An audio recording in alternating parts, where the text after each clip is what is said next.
Très heureux d'être au milieu de vous ce soir. Le pasteur Christian, c'est un ami de longue date, c'est vraiment un ami d'enfance.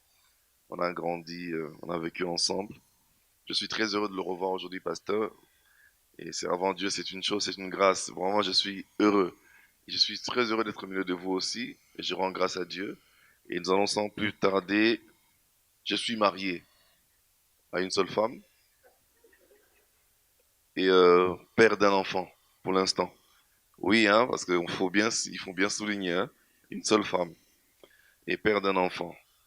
Voilà, donc je suis un des pasteurs de l'église Parole du Salut. Ça fait partie des églises des Assemblées de Dieu. C'est à Kinshasa. Bon, nous avons des églises. En fait, je suis aussi venu me reposer, mais nous avons des églises ici à Genève, à Paris, à Lille. Là, j'étais allé prêcher dimanche passé à Lille. Donc, je suis venu aussi pour visiter ces églises et apporter la parole de Dieu là-bas. Nous allons lire la parole de Dieu dans le livre de Romains. Toujours pour les présentations, j'ai un pasteur, il s'appelle Pasteur Safari. C'est un père pour moi et il sait que je suis ici avec vous. Romains 8.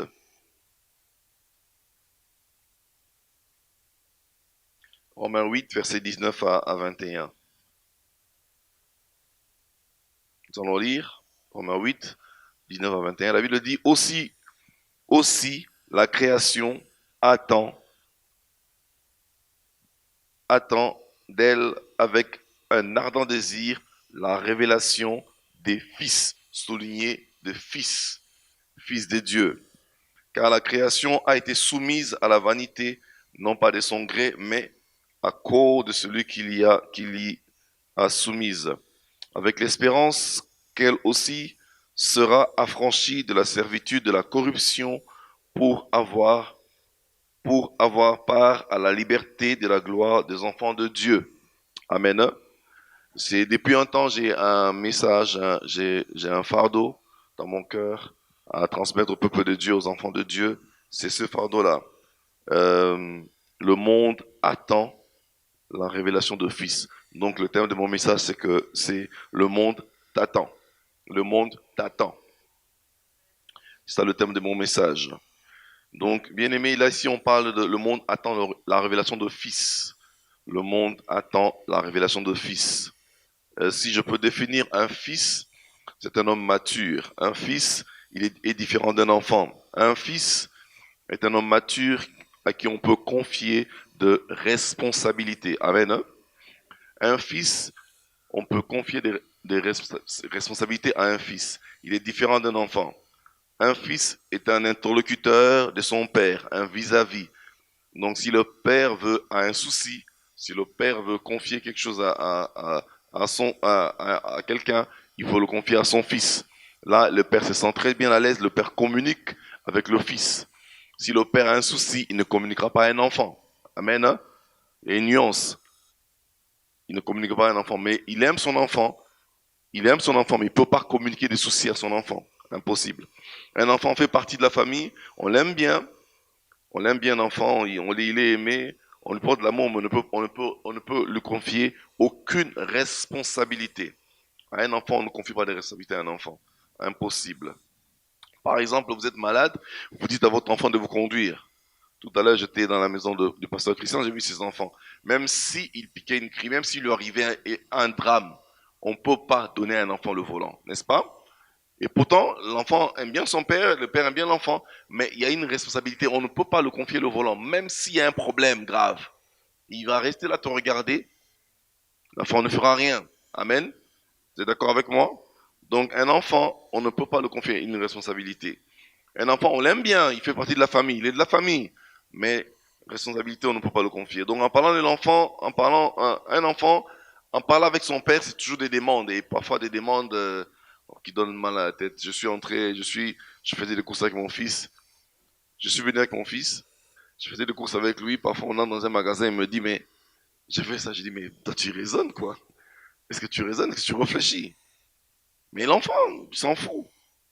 L'enfant, même si tu réfléchis, L'enfant est irréfléchi, mais le fils réfléchit. Amen. Amen. Hein? Le fils réfléchit. Le fils est très utile à son père. Le père se repose sur le fils. Le père se repose sur le fils. C'est ce que Dieu veut de toi et de moi. Excusez-moi, il n'y a pas une montre quelque part, non? Non, là, non, je peux... Le père se repose sur le fils. Et ce que Dieu veut de toi et de moi, Dieu veut se reposer sur toi et veut se reposer sur moi. Dieu veut se reposer sur toi, veut se reposer sur moi. Je suis allé plus loin, je réfléchis un peu, pense à comment ça s'appelle, à Adam et Ève. Adam et Ève, Dieu a créé la terre. La Bible dit que Dieu a créé la terre, mais Dieu n'a rien fait après.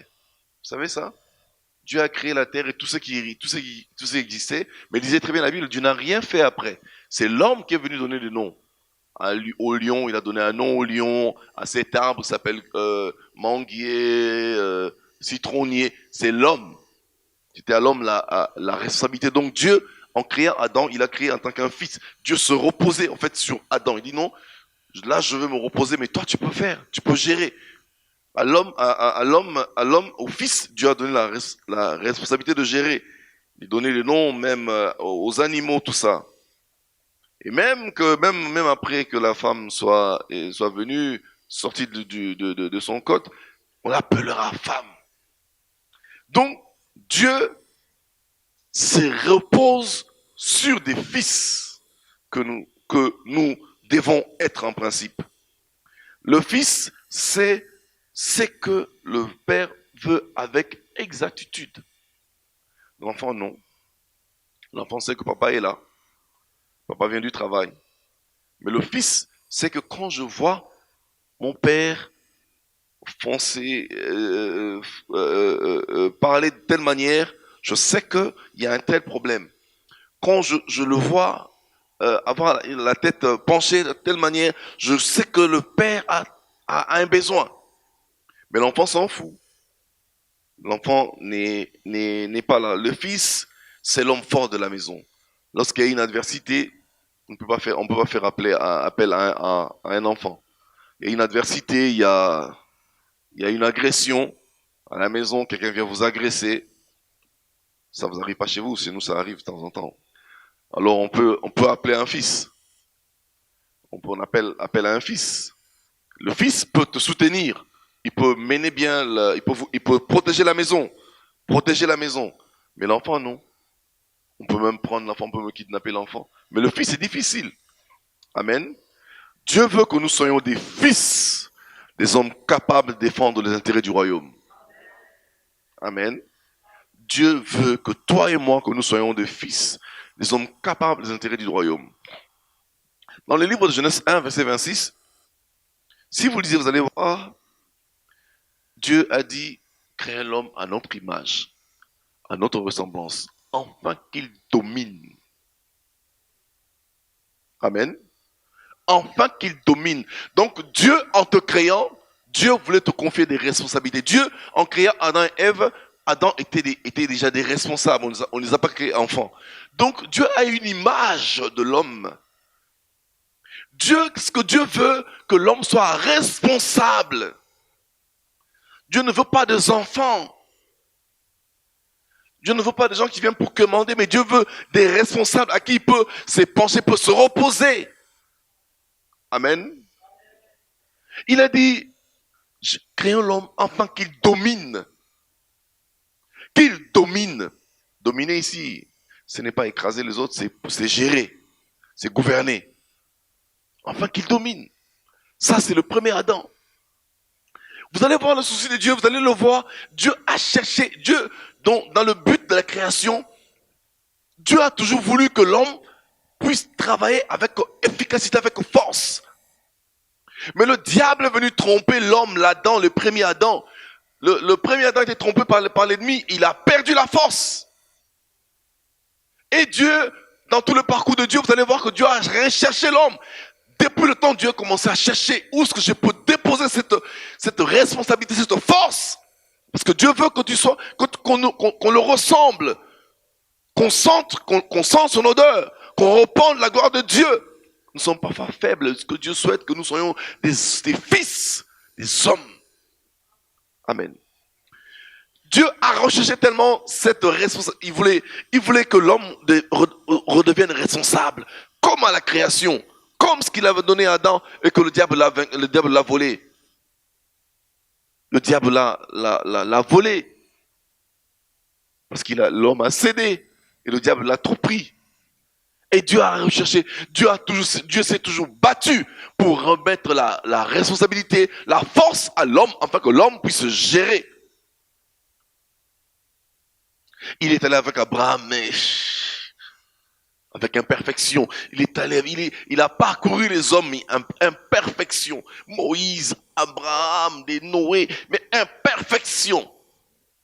Jusqu'à ce que Dieu nous envoie son Fils, Jésus-Christ.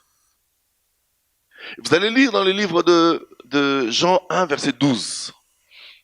La Bible dit, à ceux qui l'ont connu, à ceux qui croient en son nom, il leur a donné le pouvoir. Donc vous allez voir que Dieu cherchait comment faire pour reprendre l'homme. Il a dit non, je choisis le second Adam.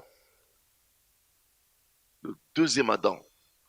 Et à qui Dieu a remis la responsabilité. Et lui, il est venu contacter l'homme et redonner tout à l'homme.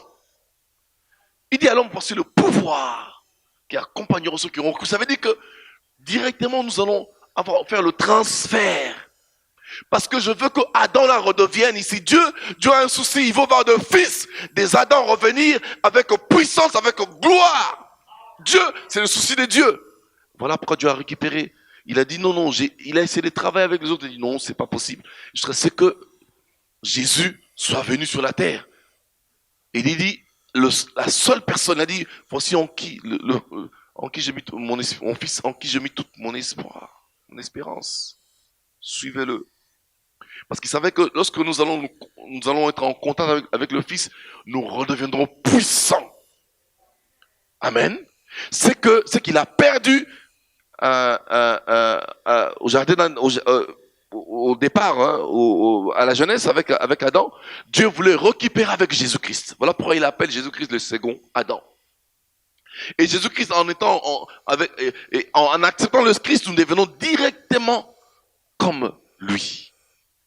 Il dit, dans le livre de Jean, ici 1, verset 12, il leur a donné le pouvoir. Le pouvoir. Bien aimé, j'essaie de réfléchir là-dedans. J'essaie de réfléchir là-dessus. Je me suis dit, mais juste quand nous recevons le Seigneur, nous avons un pouvoir. On ne le sent pas, on ne le voit pas, mais il y a un pouvoir. Ne t'ignore pas, mon frère, ma soeur. Si tu as réellement reçu le Christ, il y a un pouvoir. Voilà pourquoi j'aimerais d'abord commencer par le premier point que j'aimerais développer. Pour avoir toutes ces choses, pour être fils, nous devons passer par la première chose, ce qui est primaire. Accepter le Seigneur Jésus-Christ comme son Seigneur, son Sauveur. Commencer par accepter le Seigneur. Accepter le Seigneur comme son Seigneur, son Sauveur. Juste ça, faire le transfert.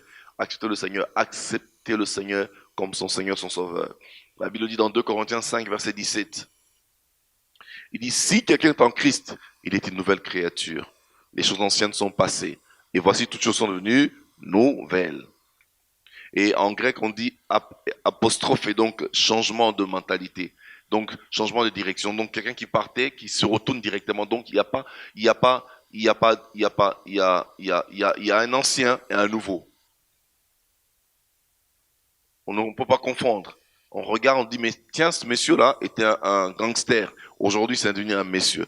Cette dame-là était une dame qui avait la haine. Elle ne supportait, elle ne pardonnait pas. Aujourd'hui, elle pardonne.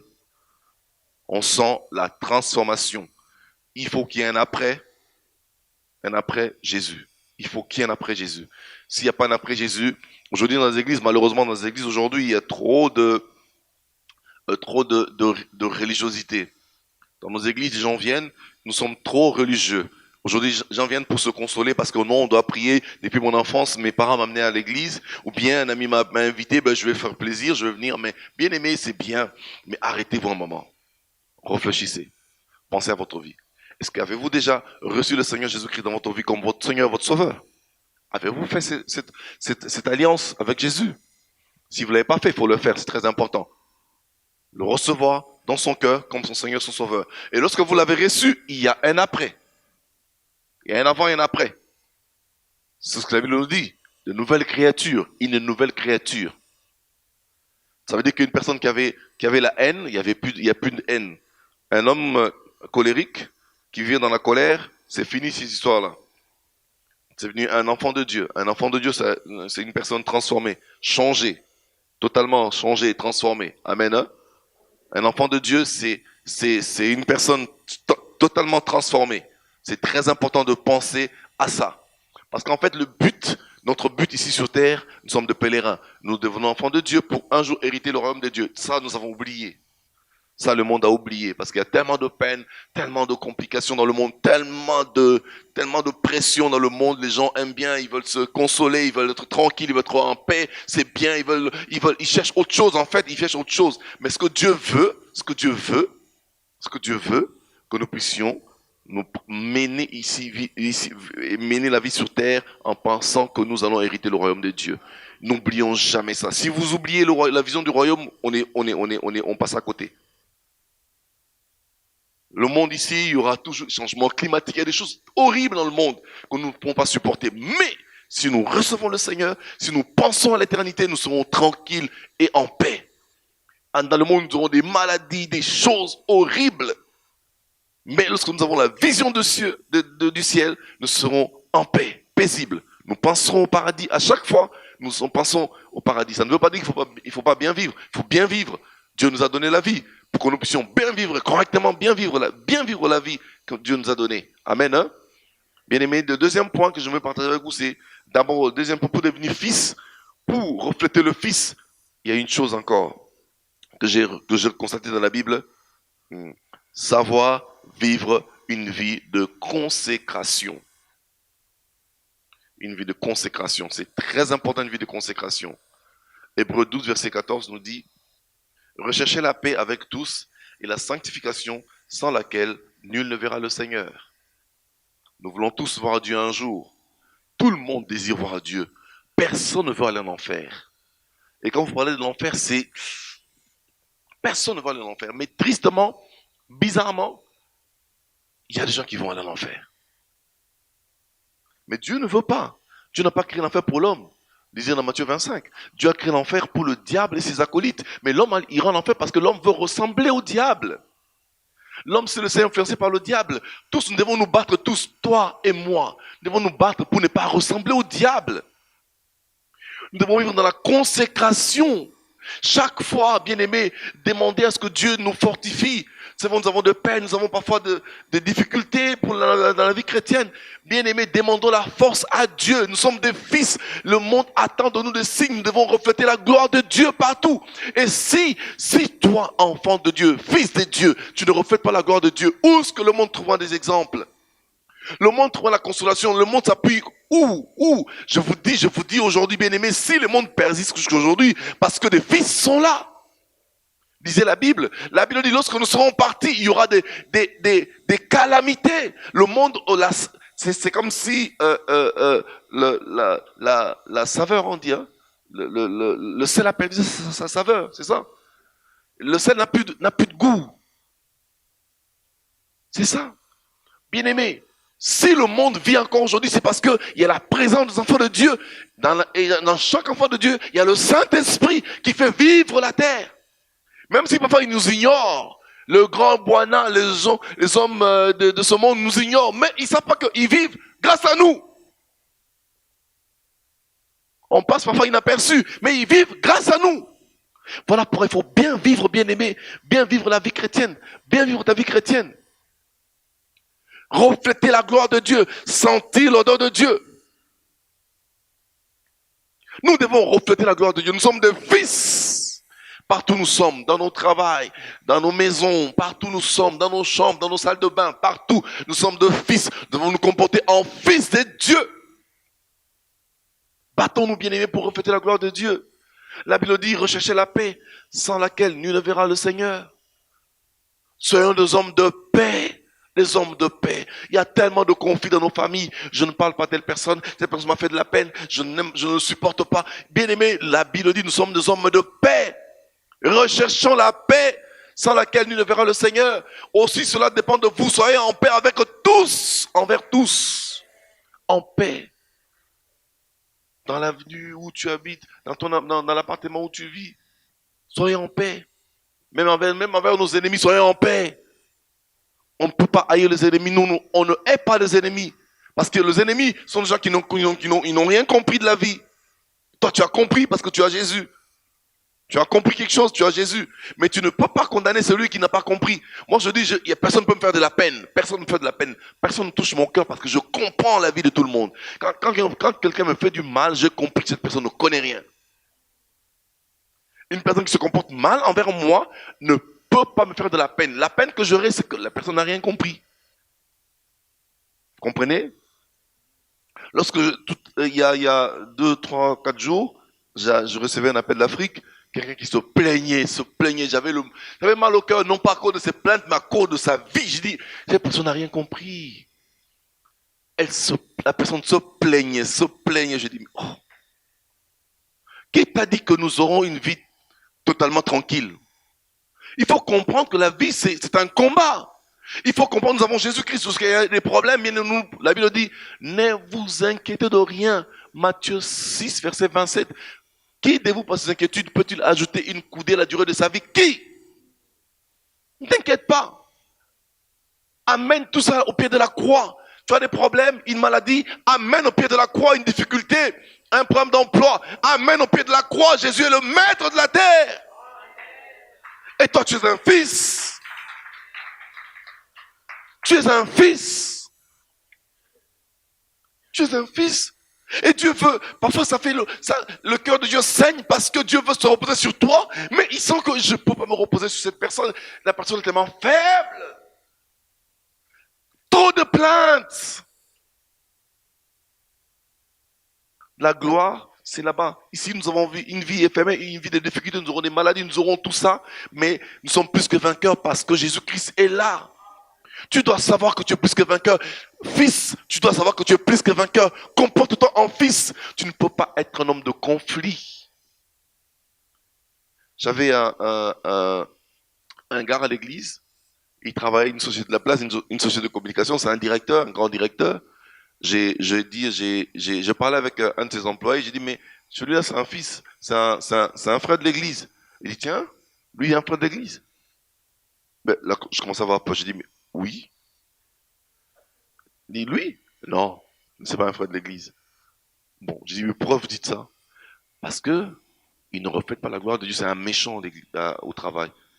Il ne donne aucun avantage. Un méchant, un gars dur. On le voit à peine son sourire. Il sourit à personne, un gars dur. C'est pas comme ça, nous sommes appelés. On n'a pas été appelés pour être des hommes durs. On a été appelés des hommes cléments pour refléter la gloire de Dieu. Nous devons attirer le monde. Attends, le monde soupire. Le monde veut te voir. Veut voir Christ au travers de toi. Fils, fille de Dieu. Pourquoi être méchant? Pourquoi être dur? Pourquoi être dur avec les enfants? Pourquoi être compliqué? Pourquoi? Et pourtant tu as Christ. Christ en nous, c'est bien aimé. Nous devons refléter. Les gens doivent se cramponner en nous. Ils doivent nous suivre parce qu'ils doivent voir la joie de Christ. C'est très important. C'est très important. Mais tout le temps frustré par la vie, attaqué par la vie, atteint par la vie, ou toujours frustré, toujours marchant comme étant un malheureux, une malheureuse. Bien-aimé, je te dis ceci, tu n'auras pas tout ce que tu veux, mais ça ne veut pas dire qu'il faut être malheureuse. Nous avons déjà Jésus-Christ, c'est la vie, c'est l'essentiel. Soyons comme des amis de Daniel. Il dit, même si on ne nous jette pas, nous n'allons pas trahir, même si on n'a pas ce qu'on veut, on ne trahira pas Dieu. La sanctification est une force qui nous ouvre de portes là où nous n'entendons pas. Sanctification. Daniel a refusé de s'essuyer du mur du roi. Bien aimé, il a refusé Daniel. Et Dieu l'a distingué. Les amis de Daniel ont refusé de trahir leur maître. Dieu les avait distingués. Parfois je réfléchis. Hein. Je dis vraiment, face, fausse au lion. On dit, régner le maître. Bien aimé, c'est pas facile. Hein. On pense, on lit. Hein. On lit les récits de Daniel, mais c'est pas facile. Fausse au lion. On dit seulement, régner seulement le maître. C'est pas grave. De temps en temps, nous régnons le maître. Toi et moi, de temps en temps, nous régnons le maître. Il n'y a même pas devant un fausse au lion. Parfois, seul dans ta chambre, tu régnes le maître. Par une situation, tu régnes le maître. Moi, il m'arrive de temps en temps, parfois aussi. Je dis, Seigneur, donne-moi la force de vaincre le mal. Donne-moi la force de vaincre le mal. Nous devons avoir, Dieu nous donne la force. Demandons toujours la force afin que nous puissions arriver à vaincre le mal. Amen. Hein? Il est très important, bien aimé. La force au lion. Daniel dit, non, je ne trahirai pas le maître. La force, je m'en fous. Même si les amis de Daniel aussi, en face, la fournaise ardente. Les amis de Daniel, en face, la fournaise ardente. Qu'est-ce qu'ils avaient dit? Même si notre Dieu ne nous délivre pas, nous ne te servirons pas au roi. Oh, fournaise ardente. Mais comme ils ont défendu le maître, Dieu les a défendus aussi. Apprenons à refléter la gloire de Dieu. Dieu nous défendra dans nos difficultés, dans nos problèmes, bien aimé, nous avons tellement de choses à espérer. Dieu viendra dans nos vies. Dieu viendra combattre pour nous aussi. C'est important de le savoir. C'est important de le retenir. C'est très important, bien aimé. Amen. Hein? Troisième point, pour refléter la vie de fils, c'est la vie active de prière. C'est ce que beaucoup d'enfants de Dieu ont un peu oublié. La vie active de prière. L'activité de prière qualifie notre vie en tant que fils. L'activité de prière. Un fils ne néglige jamais la prière, parce que il sait que c'est là où il reçoit les instructions pour son lendemain, du royaume. La vie de prière, c'est très important. La vie active de prière a rendu victorieuse plusieurs personnes de la Bible. Aujourd'hui, les chrétiens ont oublié la prière. Mais c'est la prière qui nous donne la force. La prière te donne la force pour vaincre. La prière te donne la force pour vaincre le mal, pour vaincre bien aimé dans cette vie ici. Nous avons besoin de la prière, la force de la prière. La prière est une force qui nous ouvre des portes là où même des clés, même là où même les clés sont perdues, c'est verrouillé. La prière ouvre des portes. Là où c'est verrouillé. La prière nous fait triompher. Un enfant de Dieu, c'est les genoux. C'est les genoux. La prière nous fait triompher. Bien-aimé, la prière nous fait triompher. Jésus-Christ lui-même est un exemple de la prière. J'aime beaucoup Jésus. Il nous a montré comment faire. Il nous a montré ce que nous devons faire dans la vie. C'était un maître, un bon maître. Il a commencé son ministère par la prière. 40 jours, 40 nuits dans la prière. C'est très important, bien-aimé. Jésus-Christ a vaincu par la prière. Même devant le diable, recevant des tentations dures, difficiles, il a jeûné la prière, il a vaincu par la prière. Jésus-Christ est un bon maître, un maître merveilleux. Il nous a montré, c'est ça la vie de Jésus, c'est ça la vie que nous devons avoir, que les chrétiens devaient avoir. La vie de Jésus. Une simple vie. Une vie pas compliquée du tout. Il aimait beaucoup la prière. Il aimait beaucoup la prière. C'est la prière qui le rendait fort. Fort. Il avait la force parce qu'il s'approchait de Dieu. Il avait la force pour vaincre. Même, bien aimé, avant de commencer son ministère, il a commencé par la prière. Avant de terminer son ministère, avant la croix, c'était très dur pour lui. Il devait passer par Gethsemane. Gethsemane, c'est l'endroit où il a prié, Bien aimé, souvenez-vous de Pierre. On lui dit de prier, il n'a pas prié. Pierre était devenu assassin après. Il n'a pas prié. Jésus voyait comment est-ce que Pierre allait être tenté. Il dit, Pierre, prends même 1 heure avec moi à Gethsemane. Tu vas vaincre ce qui t'arrive. Bien aimé, les tentations, nous les vaincons lorsque nous prions. Beaucoup de tentations, nous les vaincons, nous allons les vaincre lorsque nous prions. Il y a des choses horribles, des choses que l'enfer nous prépare. L'enfer nous prépare sur des coups, des complications. Mais la prière déjoue le plan de l'ennemi. La prière déjoue le plan de l'enfer. Le monde de ténèbres est un monde réel. Et la prière est une vie active réelle. La prière change leurs données, J'ai toujours dit la prière change le programme du diable. Bien aimé, je suis une de personnes à qui vous venez voir, vous avez une révélation de la part de Dieu. Vous venez me partager. Oh, pasteur, je vous ai vu, on vous a coupé la tête. Je vous ai vu, vous avez fait un accident. J'ai dit, bon, oui, oui, merci beaucoup. Je ne refuse pas, comme la Bible dit, on ne méprisait pas les prophéties. Vous pouvez me voir, n'ayez pas peur. Vous pouvez voir un drame devant moi, n'ayez pas peur. Venez me dire. Moi, ce que j'ai compris, ce que Dieu m'a fait comprendre, lorsqu'il y a un drame, ça vient du diable. Parce que Dieu, pour moi, a toujours des projets de bonheur. Et je ne néglige pas. Lorsque tu viens m'apporter ces plans dramatiques du diable, je ne néglige pas. Je prends, je dis, je vais annuler ces plans par la prière. Je dis, ça ne marchera pas avec moi. Parce que moi, j'ai un plan que j'ai brandi. J'ai un plan de bonheur et non de malheur. Le Seigneur a des projets de bonheur et non de malheur pour moi. Alors je dis que ce plan ne marchera pas. Je vais marcher sur ce plan. Je vais déchirer ces programmes de venir dans l'enfer, anéantir ces programmes au nom de Jésus. Jésus est mon maître. Je n'ai pas peur. La crainte, c'est pas pour les fils. Il dit nous sommes de fils. Nous ne pouvons pas avoir la peur. La crainte, c'est pour des hommes inutiles. C'est pour des hommes qui ne comprennent rien, qui n'ont pas la clé du lendemain. Nous avons la clé du lendemain par Jésus-Christ. Amen. Hein? Il est très important, bien aimé, de comprendre cette réalité. Nous allons voir quelques personnages, enfin une seule personne, parce qu'on n'a pas de temps, c'est Esther. Ces personnages, dans Esther 4, 10 à 11, 16, et Esther 5, 1 à 3. Nous allons lire ça. Excusez-moi. Nous allons lire ça. Et Esther a utilisé la prière pour vaincre un problème. Esther 4, 10 à 11, la Bible dit, Esther chargea Attaque d'aller dire à Mardoché, tous les serviteurs du roi et le peuple de province du roi savent qu'il existe une loi portant peine de mort contre quiconque, homme ou femme, entre chez le roi dans la cour intérieure sans avoir été appelé. Celui-là seul a la vie sauve à qui le roi tend le spectre d'or.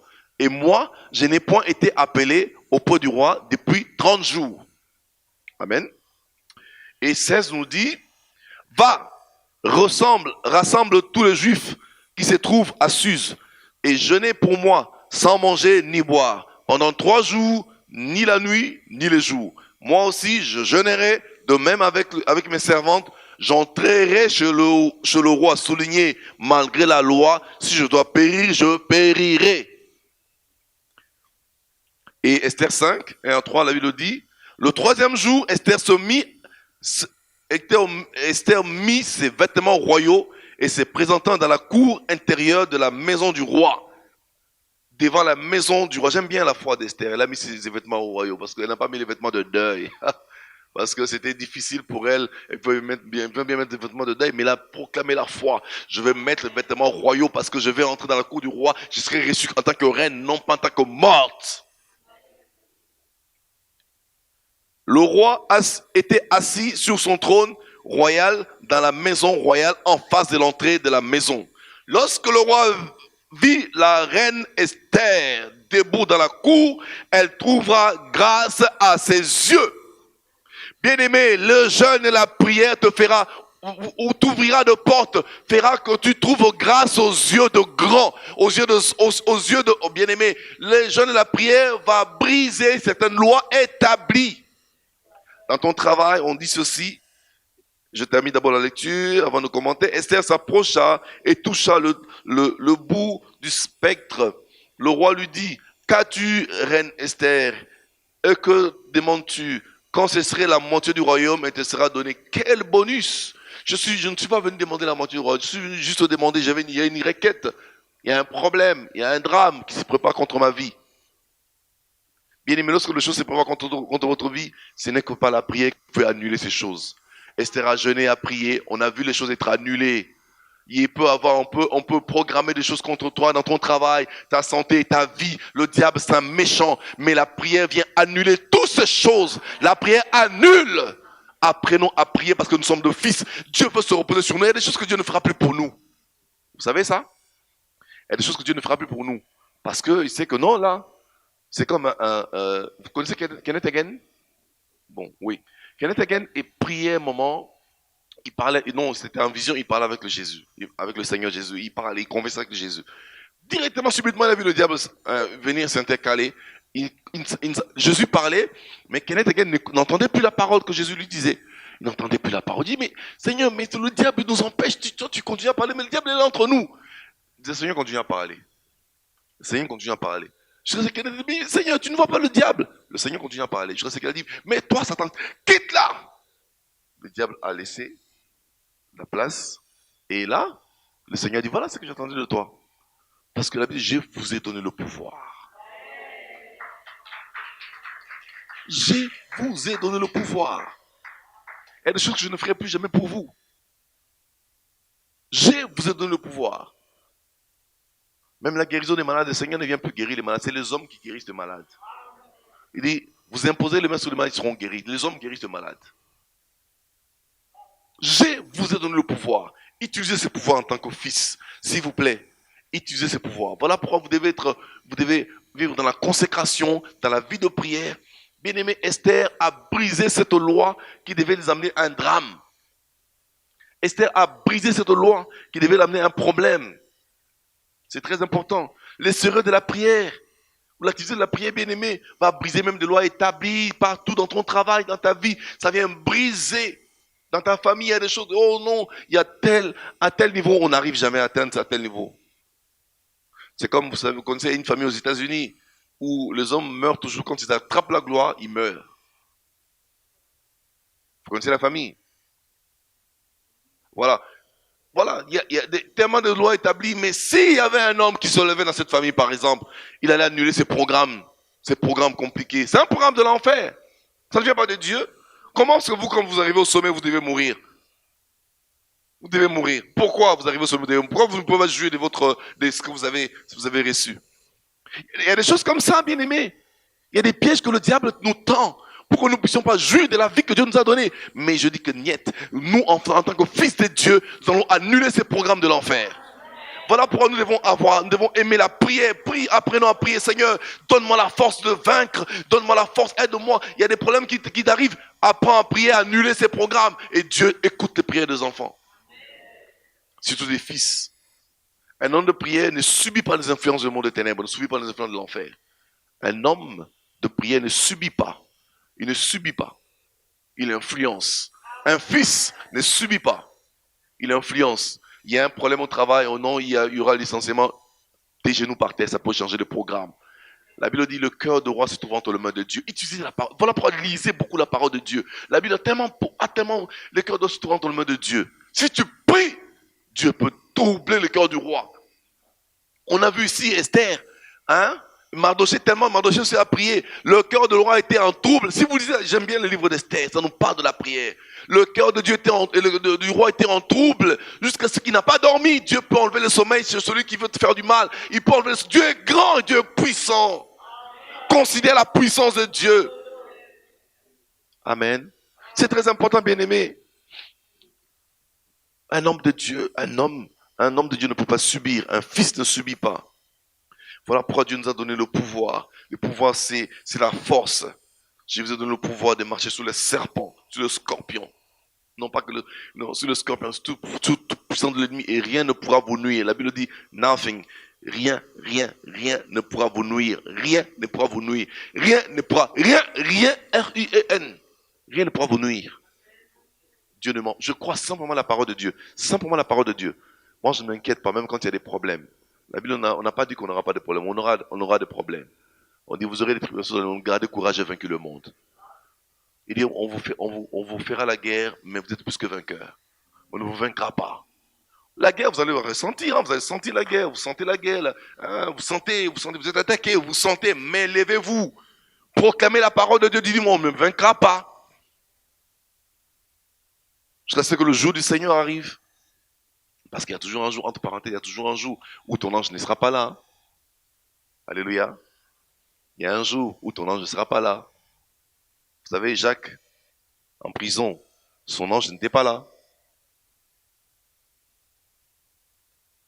Même le grand Jean-Baptiste, en prison, son ange n'était pas là. Il y a un jour où toi, grand, Jésus-Christ a parlé de Jean-Baptiste comme un grand, mais un jour son ange n'était pas là.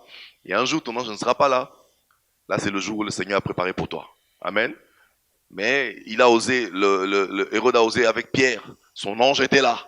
Il dit non, stop, ça, cette chose ne peut pas arriver. Quand ton ange est là, bien aimé, et puis activé par la prière de l'assemblée, ah non, ça ne marchera pas. Voilà, vous devez aimer la prière. Vous devez aimer la prière. La prière annule le programme de l'ennemi. Pierre devait être zigouillé, mais la prière est montée. Oh là là, bien aimé, le programme a échoué. On devait le présenter pour le tuer, a échoué. La prière fait échouer le programme du diable dans vos vies. Bien aimé, nous sommes appelés à être des hommes forts, influencés. Bien aimé, nous sommes appelés. Toutes ces choses, bien aimé, sont possibles au Fils. Parce que le Fils est attaché à son Maître. Pour terminer, bien aimé, nous allons lire quelques passages de la Bible dans Jérémie. Commençons par Ésaïe 9, verset 5. La Bible dit, un fils nous est donné. Ésaïe 9, un enfant nous est né, mais un fils. Ésaïe 9, verset 5. Un enfant nous est donné, mais un fils. Un enfant nous est né, mais un fils nous est donné. Un enfant est né. Mais c'était pas, on n'a pas suivi un enfant, on a suivi un fils. Toi aussi, Dieu attend que tu quittes le stade d'enfant, que tu deviennes fils, responsable. Amen. Hein? Que tu reflètes la gloire de Dieu dans ton travail, partout. Que tu reflètes la gloire de Dieu, que tu sois fils, fille de Dieu. Partout tu es, tu proclames la parole de Dieu dans chaque circonstance, à chaque fois. Proclame la parole de Dieu. Amen. Hein? C'est très important, bien aimé. Dans Jérémie 1, versets 6 à 7, la Bible dit ceci. J'ai répondu, Seigneur éternel, voici, je ne suis point, je ne sais point parler car je suis un enfant. Dieu dit, arrête. Ne dis pas, je suis un enfant, car tu iras vers tous ceux auprès de qui je t'enverrai, et tu diras ce que je t'ordonnerai. Tu n'es pas un enfant, tu es un fils. Arrête de te comporter comme un enfant. Arrête de chialer à chaque fois. Arrête de te comporter comme un enfant. Prends la responsabilité, tu as tout. La prière, la consécration, la lecture de la parole de Dieu qui te rendra fort ou forte. Galates, pour terminer, pour clôturer, Galates 4, verset 1 à 7. Galates 4, verset 1 à 7, la Bible nous dit ceci. Car aussi longtemps que l'héritier est un enfant, je dis qu'il ne diffère en rien d'un esclave, quoi qu'il soit le maître de tout. Mais il est sous des tuteurs et des administrateurs jusqu'au temps marqué par le Père. Nous aussi, de la même manière, lorsque nous étions enfants, nous étions sous esclavage de rudiments du monde. Mais lorsque le temps ont été accompli, Dieu a envoyé son fils né d'une femme, né sous la loi, afin qu'il racheta ceux qui étaient sous la loi, afin que nous reçussions l'adoption. Et parce que vous êtes fils, Dieu a envoyé dans vos cœurs l'esprit de son fils, lequel crie Abba, Père. Ainsi tu n'es pas plus esclave, mais fils. Et si tu es fils, tu es aussi héritier par la grâce de Dieu. Bien-aimé, le simple message que si tu peux tout oublier, rappelle-toi que tu es fils. Tu dois te comprendre en tant que fils. Pour ça, tu dois d'abord recevoir Jésus-Christ dans ton cœur. Deuxième chose, tu dois vivre dans la consécration, être un homme de paix, sentir l'odeur de Jésus partout où tu es, tu reflètes la gloire de Jésus, l'odeur de Jésus. Troisième chose, et puis vivre la vie de prière, faire de la vie de prière une activité. Que Dieu bénisse sa parole, que Dieu vous bénisse. Merci.